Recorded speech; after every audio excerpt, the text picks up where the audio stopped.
What's up, guys, and welcome to another episode of The Tuesday Show, brought to you by Blue Light Media. Today, we decided that we wanted to share what some of our newest findings are on Instagram. No problem. Instagram remembers for you.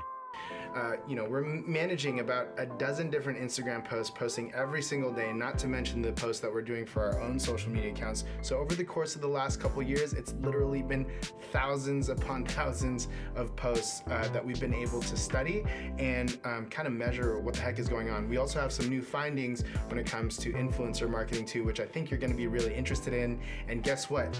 We actually planned it out. I wrote it down today. So this is going to be a good one, I hope. One of the first thing that we found over the thousands of posts that we've managed is that after running native ads on Instagram, we noticed a massive decrease in organic reach and impressions. Actually, a lot. So for example, before we started running the native ads on Instagram, some of our posts were getting 10,000 to 15,000 people that they were reaching, right? But now, after we've started the Instagram native ads, it's actually decreased up to down to 900 to 1,200 people. So it's a massive drop off once we started that. Of course, it could have just been the timing of when we were using the ads and some algorithm changes as well, or whatever it might have been, but really nothing else has changed. Not the style of the posts or anything like that, or the hashtags that we were using, or any of the other practices when it comes to managing the accounts. But that was a massive drop off that we saw after using Facebook or Instagram ads natively within the app. Another thing that we found is that when it comes to Instagram stories, we are actually seeing an increase in reach and impressions if your posts are linked to an Instagram TV post, right? But we even see more if you have two separate Instagram TV posts that are linked to two separate Instagram posts.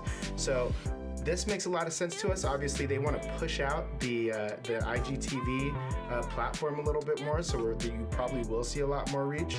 But another thing that we found too is that if you are actually posting natively to Instagram stories as opposed to putting up a chopped up video that you recorded and uploaded, similar to what we're going to do with this, we're actually getting a lot more reach that way too. That's in Instagram stories. If it's a native post to Instagram stories, native video, we are seeing more reach in addition to linking it out to IGTV stories. Another thing that we've seen is that we've seen increased reach when we are tagging well-known brands, and by well-known I mean like Target or Vital Proteins or something like that. You know, a lot of people follow these brands, and we do see a little bit of increase in the reach with that. So we'll see a little bump, which makes a lot of sense. Also, if you have mutual friends and you're tagging one of your friends in an Instagram post, or one of a brand's in an Instagram post, new people will start to see this. So for example, if you guys both follow Nelson, but you don't always see my stories, and you and I follow Nelson and I tag him in a story, I'll actually see that this is popping up in your feed. And the way that we can tell that is because we'll see new faces coming up when you swipe up to see who's actually seen your feed. As you can see, we use Instagram quite a bit. I got a couple more for you and then I'm done, I promise.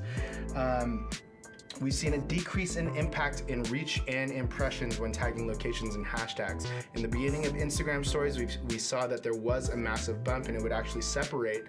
It would actually separate to show you that hashtag XYZ attributed this many views and location XYZ attributed this many views. We're not really seeing that anymore. So unless it's organized differently, we aren't really seeing an impact as to whether or not we use it or don't use it. We test all of these day in and day out. And then when it comes to Instagram influencers, this is something that Carly found out recently while she was putting together an Instagram influencer campaign, is that influencers with as little as 1,800 followers are charging $30 a post. Everybody's getting a little bit smarter and understands that they're putting in work, they're putting in content, and they should get paid for it. So, influencer marketing is definitely getting more expensive. In a place where we used to be able to trade a shout out or just trade some product, influencers are now selling their posts even for as little as $30. This one in particular was multiple posts over the course of a month, and the entire campaign was over 200, but we broke it down to about $30 a post. And that was only for 1,800 followers. However, it was a very highly engaged audience and super niche, so it might be worth it to you. But while you were doing your Instagram searching for new influencers, don't be surprised when you get hit with this price. That's all we have for you today. I hope that you found these useful. I'll do a quick recap. We saw a decrease in reach and impressions after using native ads. We saw an increased reach in Instagram stories when linked to an IGTV post. We saw increased reach when tagging brands that your friends like. We also saw a decrease in the impact when tagging a location or using hashtags in Instagram stories. And also, micro influencers are now charging money for their posts. So we hope you enjoyed this episode of the Tuesday Show. Remember, no matter what it is, be sure to put your heart into it, and we'll see you next week.